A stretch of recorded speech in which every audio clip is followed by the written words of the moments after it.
Good morning, I'm Anthony. I'm here today to tell you ways you can beat a habit that you may have had for many years, a nervous habit. For example, many of us might bite our fingernails, we might pull on a moustache, pluck hair, bite our lips, or even a nervous tick with our head. Many of these things have been entrenched for a long time, and they're quite often what we call nervous habits. And as a result of being reinforced over many years, they are indeed very difficult to break. However, I am here today to tell you that these habits can be reversed through simple behaviour modification strategies.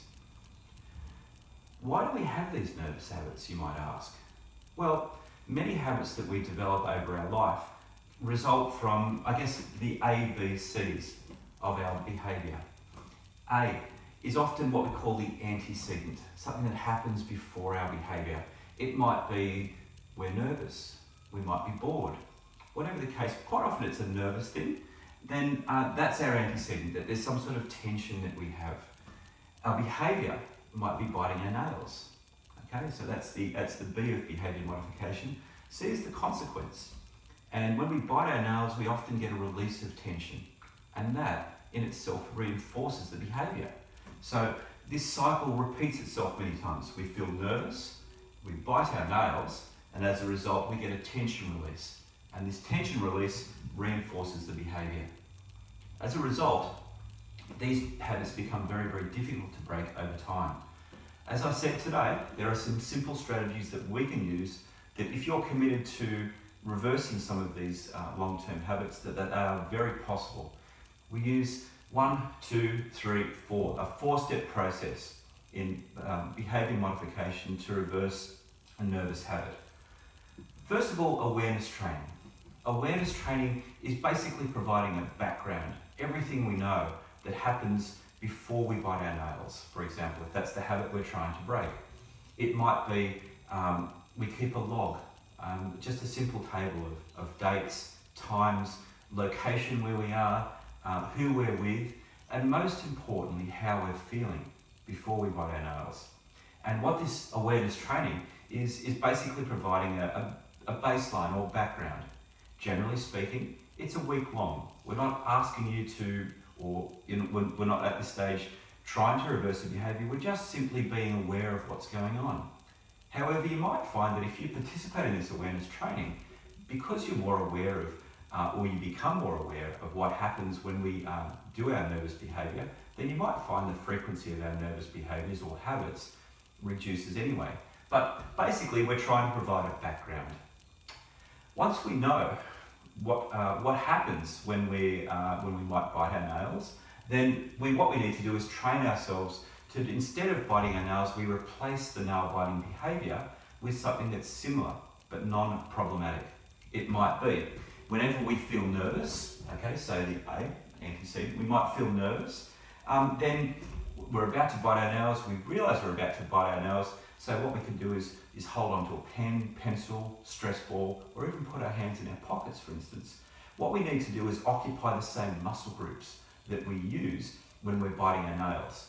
So something that occupies the hands and makes it physically impossible for us to bite our nails.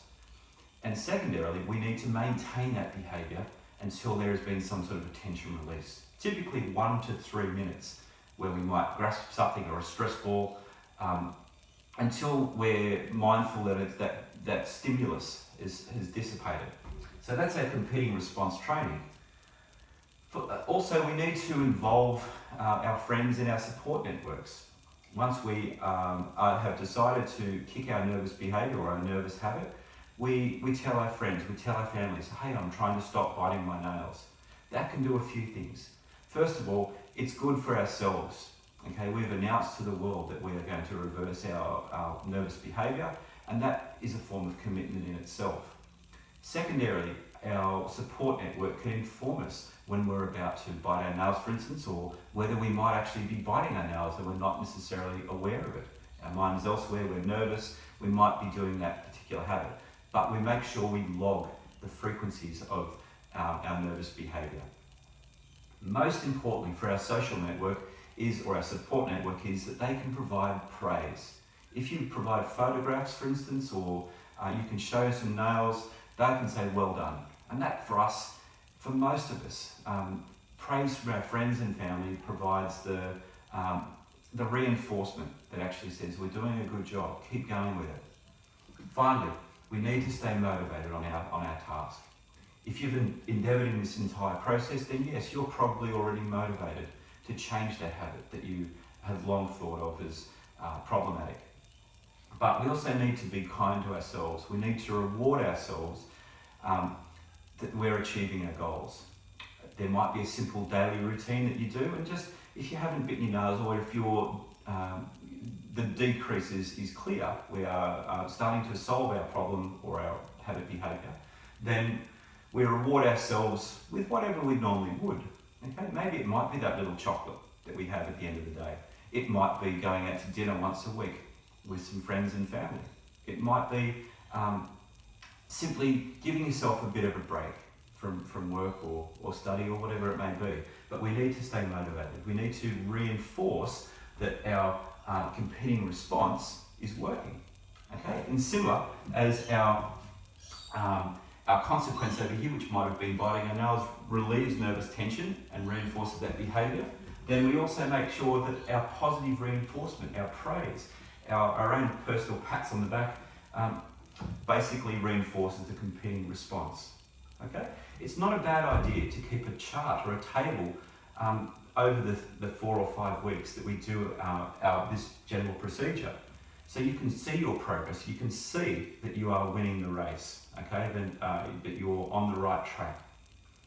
I hope this helps. It is possible to reverse almost any behaviour that we have. It does take motivation, it does take commitment, but it is very possible. Many people have kicked habits before, and this shows a systematic way that you may be able to completely eliminate any habit behaviour formed over time. I hope that's helpful. All the best. Goodbye.